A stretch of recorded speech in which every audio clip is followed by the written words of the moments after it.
नमस्कार साथियों, मैं आपका दोस्त लेखक बिजनेस कोच डॉक्टर उज्ज्वल पाटनी। आप ये जान के आश्चर्यचकित हो जाएंगे कि गौतम अडानी जी साल में 3 बार बर्थडे मनाते हैं।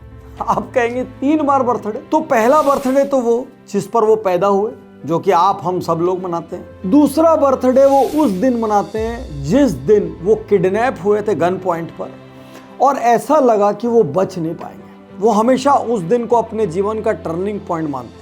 तीसरा बर्थडे, सबसे खास दिन, वो 26/11 को ताज होटल के अंदर ट्रैप्ड थे जब वहां पर आतंकवादी हमला हुआ था और उस दिन उनको लगा था कि उनकी जान चली जाएगी। आप सोचिए, एक बर्थ तो बायोलॉजिकल है, बाकी 2 जो जन्मदिन है ना, वो टाइमिंग की कहानी है, वो ब्लेसिंग की कहानी है, वो पावर की कहानी है। क्योंकि कोई ना कोई शक्ति तो दुनिया में इस सबसे तेज गति से ग्रो होने वाले बिलियनियर के ऊपर अपना हाथ रखे हुए।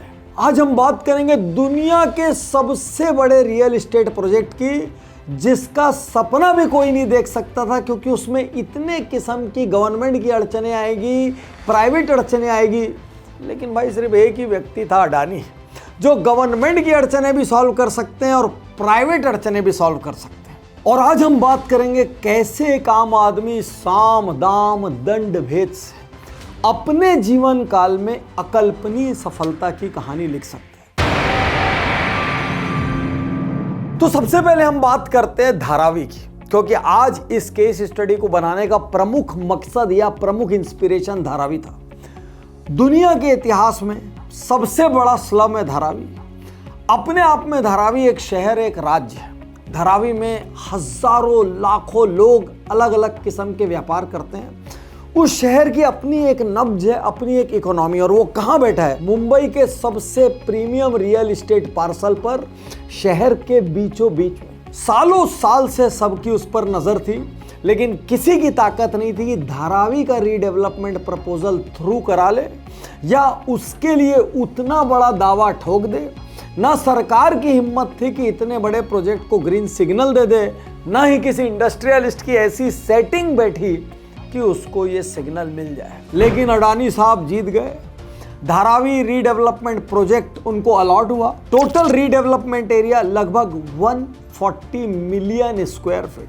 दुनिया के किसी शहर के किसी देश में शहर के बीचों बीच इतनी बड़ी प्राइम प्रॉपर्टी का रीडेवलपमेंट प्रोजेक्ट आज तक किसी इंडस्ट्रियलिस्ट को नहीं मिला है। और यदि हम ग्रॉस रेवेन्यू की बात करें कि आज की डेट में मिनिमम रेट से भी कैलकुलेट किया जाए तो कितना माल है? लगभग 1 लाख करोड़।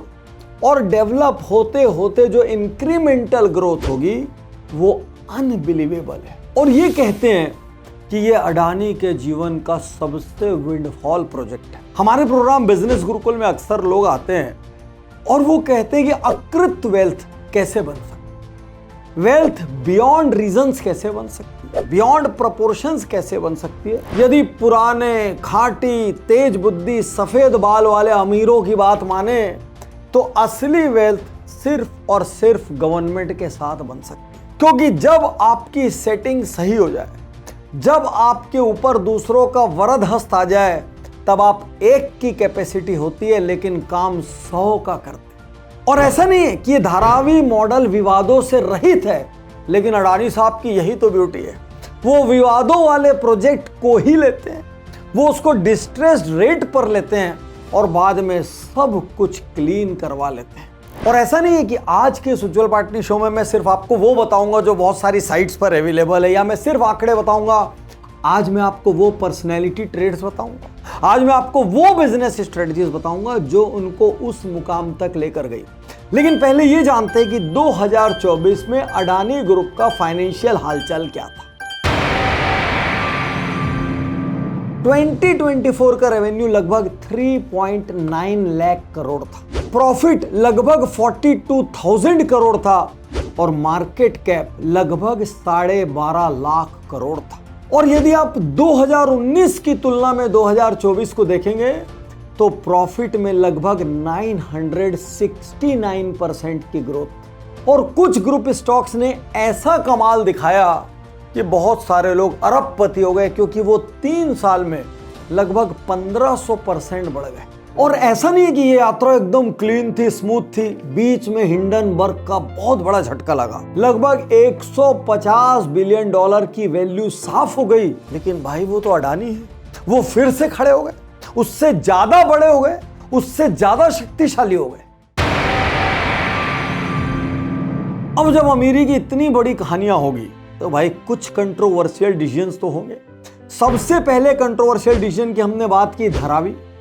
दूसरा बड़ा कंट्रोवर्शियल डिसीजन एनडीटीवी का टेक ओवर। एक लोन एग्रीमेंट के जरिए 2009 में रातों रात एनडीटीवी का मालिकाना हक चेंज हो गया। एनडीटीवी एकमात्र ऐसा ग्रुप था जो एंटी एस्टेब्लिशमेंट था, सरकार के खिलाफ बात करता था। एनडीटीवी की स्वतंत्रता समाप्त होते साथ पूरे भारत में ऐसा कोई चैनल नहीं बचा जो खुलकर सरकार पर प्रहार कर सके। अगला बहुत बड़ा कंट्रोवर्शियल डिसीजन था एयरपोर्ट पोर्टफोलियो। 2019-2020 में 6 एयरपोर्ट अडानी को गए, जबकि अडानी का एयरपोर्ट मैनेजमेंट में इसके पहले कोई अनुभव नहीं था। एक और बहुत बड़ा कंट्रोवर्शियल डिसीजन जिसने बिजनेस जगत को हिला दिया, अंबुजा और एसीसी की डील, जिससे कि अडानी हिंदुस्तान के सीमेंट सेक्टर के सबसे बड़े प्लेयर्स में से एक हो गया। कंट्रोवर्सीज तो और भी हुई। कोल का इनवॉइसिंग स्कैम हुआ, यूएस का ब्राइवरी का केस लगा, स्टॉक्स को शेल कंपनीज के माध्यम से मैनिपुलेट करने की बात आई, बहुत कुछ हुआ।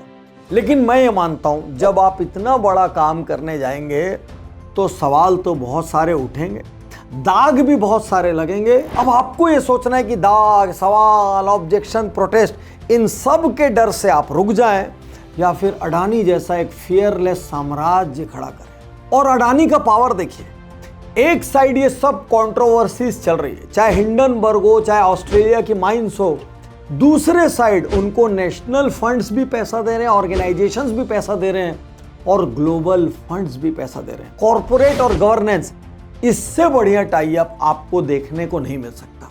तो इसमें कोई तो अडानी की पर्सनैलिटी ट्रेट्स होंगी जो उनको शिखर पर ले जाती है। चलिए एक एक करके उनकी बात करते हैं।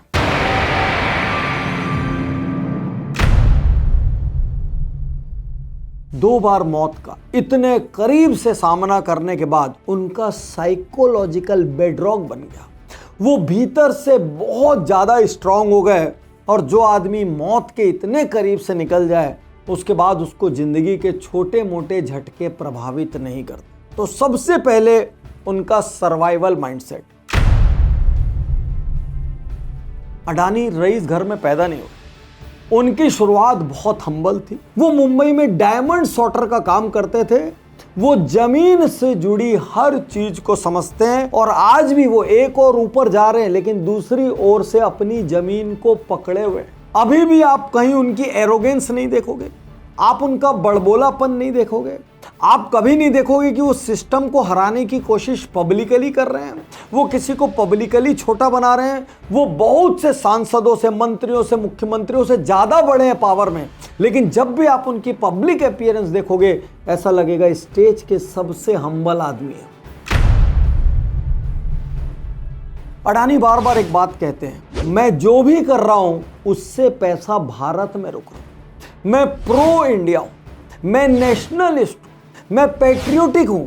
और जितने भी लोग प्रो बीजेपी हैं, जितने भी लोग प्रो अडानी, वो लगातार इस बात को कहते हैं कि यदि अडानी जी किसी भी रूप में इतने बड़े बड़े प्रोजेक्ट्स को उठा रहे हैं तो उससे भारत का फायदा हो रहा है, भारतीयों का फायदा हो रहा है। नहीं तो यही प्रोजेक्ट एमएनसीज उठाकर ले जाएगी, पैसा देश से बाहर निकल जाएगा और देशवासियों के हाथ में कुछ भी नहीं आएगा। Gradually over a period of time बहुत सारे लोग अडानी की गवर्नमेंट से नजदीकी को देश के लिए अच्छा बताते हैं। वो कहते हैं धारावी जितना बड़ा प्रोजेक्ट करने की ताकत छोटी मोटी कंपनी में है भी नहीं, उसके लिए अडानी जैसा व्यक्ति चाहिए जिसके पास फाइनेंशियल मसल भी है और पॉलिटिकल मसल भी है। कल को किसी XYZ को किसी कारण से प्रोजेक्ट अलॉट भी हो गया और उसकी इन दोनों में से किसी भी मसल्स में कमजोरी रही तो वो प्रोजेक्ट वहीं फंस जाएगा, वहां रहने वाले लाखों लोगों की जिंदगी बर्बाद हो जाएगी।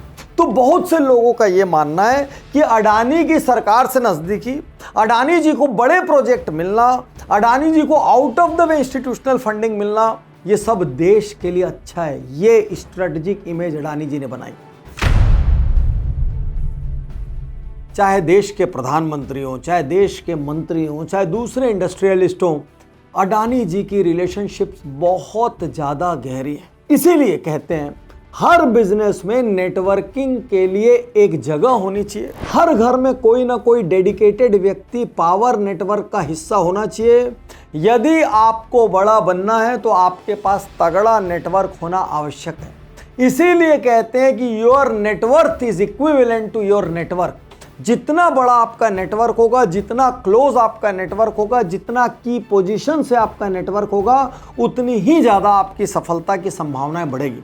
तो इधर उधर मिलना जुलना, संबंध बढ़ाना, ये टाइम पास नहीं है।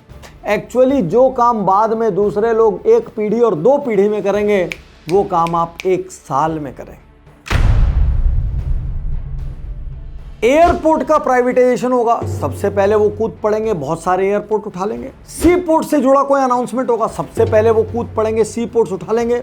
यहां पर कुछ दूसरे विरोधी ये बात कहते हैं ये अनाउंसमेंट होते नहीं है, ये अनाउंसमेंट अडानी जी करवाते हैं। अरे कहने वाले कुछ भी कहें, लेकिन हर नई गवर्नमेंट अपॉर्चुनिटी को इस वक्त इंडिया में कोई सबसे अच्छे से टाइम कर रहा है, उसके लिए सबसे अच्छे से रिस्क ले रहा है, उसके लिए आगे बढ़ रहा है, तो वो सिर्फ और सिर्फ अडानी ग्रुप है। देश में बहुत सारे इंडस्ट्रियलिस्ट होते हैं जिनके रिलेशंस होते हैं, कभी राज्यों में होते हैं, कभी नेशनल लेवल पर होते हैं।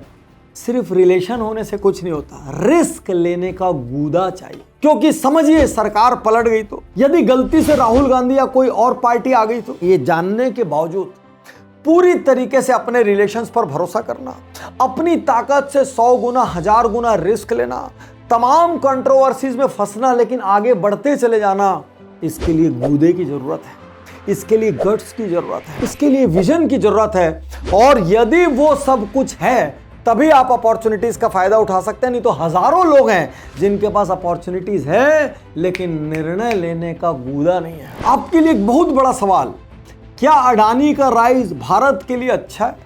क्या लोग जो कहते हैं कि अडानी और अंबानी जी को प्रोजेक्ट्स मिलने से भारत के अंदर पैसा रुकता है, इस बारे में आपकी क्या सोच है, क्या विचार है, कमेंट बॉक्स में जरूर बताएं।